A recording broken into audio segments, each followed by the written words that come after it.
আজ রান্না করলাম কচু দিয়ে আর মাছ দিয়ে 2 ফোড়নের তরকারি। খেতে ভীষণ সুস্বাদু হয়।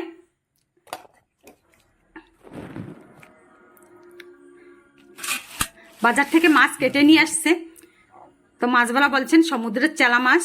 কি মাছ অ্যাকচুয়ালি আমি জানি না। চেলা মাছ তো ছোট ছোট হয়, এই মাছগুলো বড় বড়।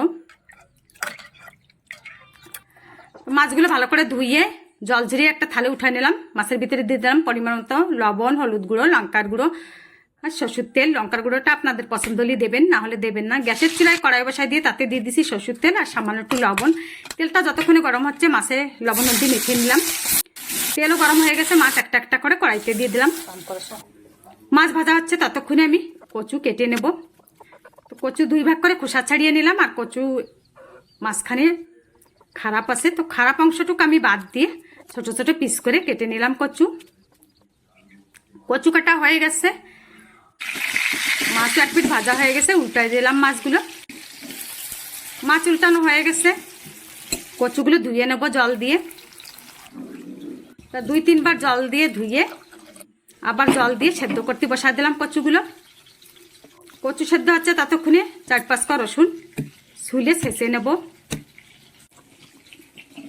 কচুও সেদ্ধ হয়ে গেছে, নামিয়ে জল জিরে একটা থালে উঠাই নিলাম কচুগুলো। আর মাছ ভাজা হয়ে গেছে, একটা পাত্রে উঠে নিলাম।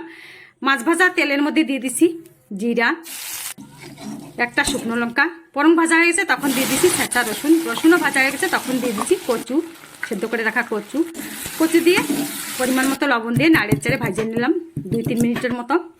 তারপরে দিয়ে দিচ্ছি সামান্য একটু আদা শেষে ওই কচুর ভিতরে। আবার 2-3 মিনিট ভেজে দিয়ে দিছি হলুদ গুঁড়ো, লঙ্কার গুঁড়ো, জিরার গুঁড়ো। নাড়িয়ে চেড়ে আরও 2-3 মিনিট ভেজে একটা টমেটো ছোট ছোট পিস করে দিয়ে দিলাম। আরও 2 মিনিট ভেজে নিলাম। ভালো করে ভাজা হয়ে গেছে, তখন দিয়ে দিছি জল। ঝোলটা ফুটতে শুরু করছে, তখন দিয়ে দিছি ভাজিয়ে রাখা মাছগুলো।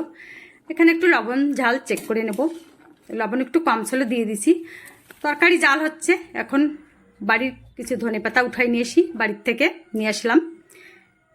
গ্যাসটা অফ করে আরেকটা কড়াই বসাই দিছি, আর তাতে দিয়ে দিছি 1 চামচের মতো তেল আর সামান্য কয়েকটা জিরা। ফোড়নটা ভাজা হয়ে গেছে, তখন দিয়ে দিছি ওই তরকারি। উপর থেকে ধনেপাতা দিয়ে নামিয়ে নিলাম। 1 মিনিটের মতন জাল করে নিলাম। এইভাবে রান্না